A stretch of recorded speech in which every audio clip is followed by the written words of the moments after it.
আসসালামু আলাইকুম। Welcome to home of info. আজকে আমরা বুটস্ট্র্যাপের কন্টেইনার নিয়ে আলোচনা করব। তো শুরুতেই আমরা ভিএস কোড ওপেন করে নিচ্ছি। বুটস্ট্র্যাপ স্টার্টারটাকে আমরা কপি করে নিচ্ছি, তারপর এখানে আবার পেস্ট করে দিচ্ছি। তারপর এটার নেমটা আমরা চেঞ্জ করে দেবো। কিবোর্ড থেকে F2 প্রেস করে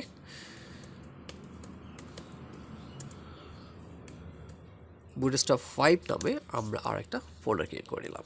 ওকে, তো ইন্ডেক্স ফাইলে যদি আসি আমরা, এখান থেকে আমাদের বুটস্ট্র্যাপ স্টার্টারটা আছে, এখান থেকে আমরা গো লাইভ বাটন ক্লিক করতে পারি। তাহলে আমাদের বুটস্ট্র্যাপ স্টার্টটা ওপেন হয়ে গেল। এটাকে আমরা উইন্ডোজ কি ধরে রাইট সাইডে যদি প্রেস করি, উইন্ডোজ কি ধরে যদি আমরা রাইট সাইডে প্রেস করি, তাহলে রাইট সাইডে চলে যাবে। আবার ভিএস কোডটা ক্লিক করে উইন্ডো কি ধরে লেফট সাইডে যদি আমরা ক্লিক করি, তাহলে এটা লেফটে চলে আসবে। এটা হচ্ছে উইন্ডোজ অপারেটিং সিস্টেমের জন্য। আর এই যে বারটা এখানে ক্লিক করে আমরা অফ করতে পারি না, এটা হচ্ছে কন্ট্রোল বি ধরে অফ করা যায়। সো চলুন আমরা আবার শুরু করি। তো এই যে আমাদের ক্লাসটা, এটাকে আমরা ডিলিট করে দিচ্ছি, কন্ট্রোল এস দিলাম, তাহলে সেভ হইল।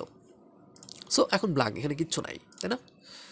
তো আমরা কন্টেইনার নিয়ে আলোচনা করব। তো কন্টেইনারটা কী জিনিস? কন্টেইনারটা হচ্ছে একটা বক্সের মতো একটা জায়গা, যে জায়গায় আমরা অনেক কিছু রাখতে পারি। ফর এক্সাম্পল, আমরা অনেকগুলো চকলেট কিনে নিয়ে আসলাম, তো সেগুলো বাসায় কোথাও রাখতে হবে, নিশ্চয়ই কোনো একটা জায়গার মধ্যে রাখবো। ফর এক্সাম্পল, আমরা একটা কন্টেইনারের মধ্যে রাখলাম, ঠিক আছে?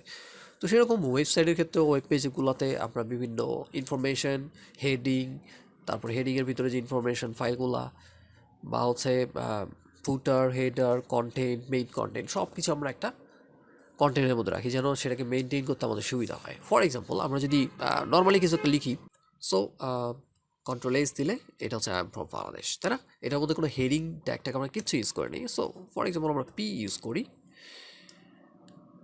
এটা কেটে নিচ্ছি, এখানে পেস্ট করে দিলাম, কন্ট্রোল এস। আচ্ছা, তো এইটা নর্মালি, এবং যদি এটাতে আমরা একটা ক্লাস বসাই, সেটার নাম হচ্ছে বর্ডার। সো বর্ডার একটা বুটস্ট্র্যাপের ক্লাস, কন্ট্রোল এস দিয়ে সেভ করলাম, তাহলে একটা বর্ডার দেখা যাচ্ছে, ছোট্ট বর্ডার দেখা যাচ্ছে। তো এইটার বর্ডার কালার চেঞ্জ করতে চাইলে আমরা বর্ডারের পাশে, ফর এক্সাম্পল ইনফো একটা কালার বুটস্ট্র্যাপের, তাহলে ইনফো কালার দেখাচ্ছে। যদি আমরা এটাকে বড় করি, স্ক্রিনটাকে জুম করি, দেখা যাচ্ছে এই যে পুরো পেজ জুড়ে কিন্তু আমাদের এই পি, তাই না? এই পি ট্যাগটা হচ্ছে পুরো পেজ জুড়ে, এটা কোনো কন্টেইনারের ভিতরে নাই।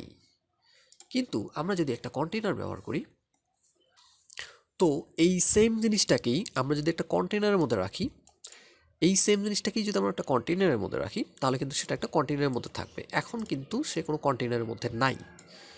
তো আমরা একটা কাজ করি, এইটাকে কপি করে নিই, পুরো পিটাকটাকে আমরা কন্ট্রোল সি দিয়ে কপি করে নিলাম। তারপরে এখানে এসে একটা কন্টেইনার ক্লাস, একটা ডিভের মধ্যে কন্টেইনার ক্লাস নিচ্ছি। সেটা কীভাবে? ডট কন্টেইনার লিখে ট্যাব দিলেই কিন্তু অটোমেটিকলি একটা ডিভের মধ্যে কন্টেইনার ক্লাস চলে আসে।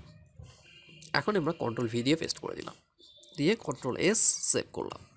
এখন দেখা যাচ্ছে এইটা পুরো ওয়েব পেজের মধ্যে নাই, লেফট সাইড এবং রাইট সাইডে কিছু ফাঁকা আছে এবং এটা মাঝখানে আছে। যদি আমরা আরও বড় করি পেজটা, তাহলে দেখতে পারবো এই যে, তো এইটা হচ্ছে আমাদের কন্টেইনার। তো এটা হচ্ছে আমাদের কন্টেইনার ছাড়া। সো আমরা যদি এখানে আরও কিছু রাখি, ফর এক্সাম্পল আমরা একটা বাটন রাখি, বিটিএন ক্লাস নামে একটা বুটস্ট্র্যাপের ক্লাস আছে, button class. Click me, control s, তাহলে একটা বাটন চলে আসলো, তাই না? আচ্ছা, তো বাটনটার মধ্যে যদি আমরা একটা ক্লাস ইউজ করি, বিটিএন সাকসেস, তো সাকসেস কালার একটা বাটন চলে আসলো। এটা অনেক বড় হয়ে গেছে, অ্যাকচুয়ালি অনেক জুম লেভেল অনেক বাড়ানো আছে। তো দেখা যাচ্ছে এই যে বাটনটা, এটা কিন্তু একদম লেফট সাইডে না, বাট এই কন্টেনার মধ্যেই আছে। তো সেইটা বোঝার জন্য আমরা একটা কাজ করি, আমরা ইন্সপেক্ট করে দেখি। তো আমরা যদি রাইট ক্লিক করে ইন্সপেক্ট করি, তাহলে এরকম একটা ডেপ টুল চলে আসবে।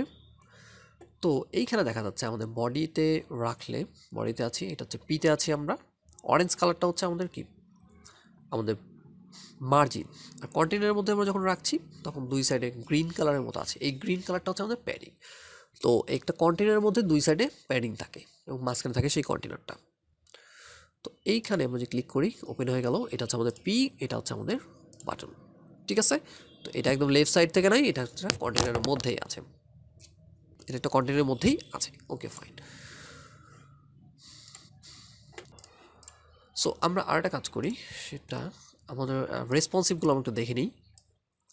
সো এগুলোকে তুলে দিই, কন্ট্রোল এস, এখন কিছু না, একদম ফ্রেশ। সো একটা কন্টেইনার আমরা নিলাম, কন্টেইনার শুরুতে একটা কন্টেইনার নিলাম যেটার ভিতরে আমাদের কয়েকটা জিনিস থাকবে। একটা থাকবে হেডিং, ডিফল্ট কন্টেইনার, লরেমের কিছু ওয়ার্ড থাকলো,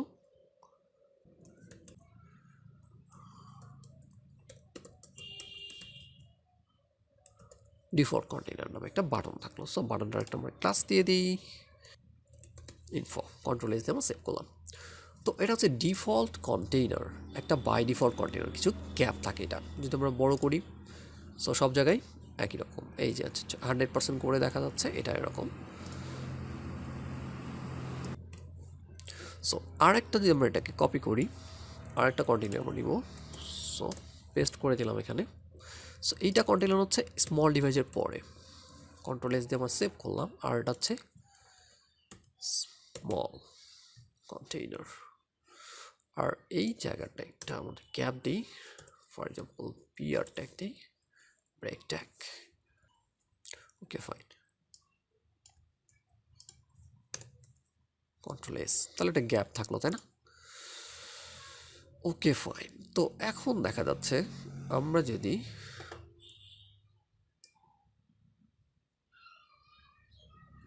স্মল কন্টেইনার আছে, ওকে ফাইন, যদি আমরা লার্জ দেই তাহলে লার্জের বিষয়টা আমরা দেখতে পারবো। এটা কোডটা আমরা কপি করলাম, কপি করে এখানে আমরা জাস্ট এলজি বসাই দিই, তাহলে আমরা ডিফারেন্সটা বুঝতে পারবো।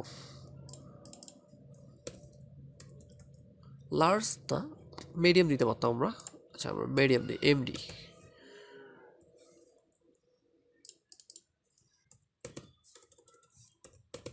কন্ট্রোল এস দিয়ে আমরা সেভ করলাম। তো এখন যদি আমরা এটাকে বড় করি, এই যে লার্জ মিডিয়াম যে কন্টেইনার, এটা কিন্তু মিডিয়াম ডিভাইস না পাওয়া পর্যন্ত এটা কন্টেইনার আসে নাই। যখন এটা মিডিয়াম ডিভাইস পাবে তখন এটা কন্টেইনারের মধ্যে চলে আসবে। যে মিডিয়াম ব্রেক পয়েন্ট পার হয়েছে, এখন এটা কন্টেইনার কাজ করছে। এটা আরও সুন্দর বোঝা যাবে যদি আমরা এখানে কি বর্ডার ইউজ করি, বর্ডার ইনফো। তো এই ক্লাসগুলো আমরা এখানে ইউজ করি,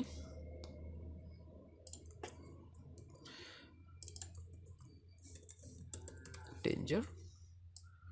আর একটা আমরা নিই,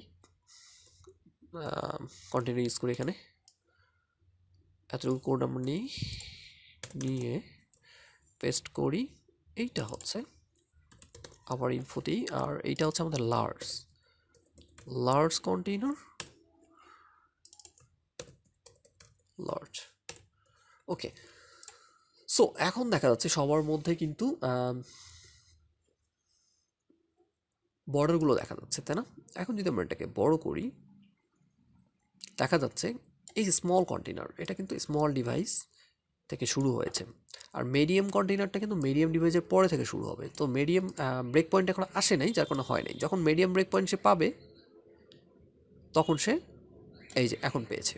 আর লার্জ, আচ্ছা এইটা হচ্ছে লার্জ, এলজি হবে। সো এটাকে আমরা এলজি করতে ভুলে গেছি। তো এটা যখন এলজি হবে মানে লার্জ ব্রেক পয়েন্ট পাবে, তখন সেটা কন্টেইনারের মধ্যে পড়ে যাবে। এই যে এখন কন্টেইনারের মধ্যে পড়ে গেছে। এটা যে আরও ভালোভাবে বুঝতে চাই আমরা চাইলে এখানে আমরা ইন্সপেক্ট ইউজ করতে পারি, ইন্সপেক্ট করে ডিভাইস অনুযায়ী চেক করতে পারি। এই যে ডিভাইসের সাইনটা আছে, তো এখানে দেখা যাচ্ছে একেবারেই ছোটো ডিভাইসের জন্য ডিফল্ট এরকমই থাকছে। সো একেবারেই ছোটো ডিভাইসের জন্য ডিফল্ট সবাই কেউ কন্টেইনারের মধ্যে থাকছে না। যখনই ডিফল্ট কম্পিউটার স্মল ডিভাইসটা এক্সট্রা স্মল ডিভাইস পার হয়ে যাবে, তখন সে কন্টেইনার কাজ করতে থাকবে। এই যে আমরা জানি কত 576। সো 576-এ আমার দেখা যাচ্ছে এই যে আমাদের কন্টেইনারগুলো স্মল কন্টেইনার পেয়ে গেছে। যদি 75 হইতো তাহলে কিন্তু পাবে না, তাই না?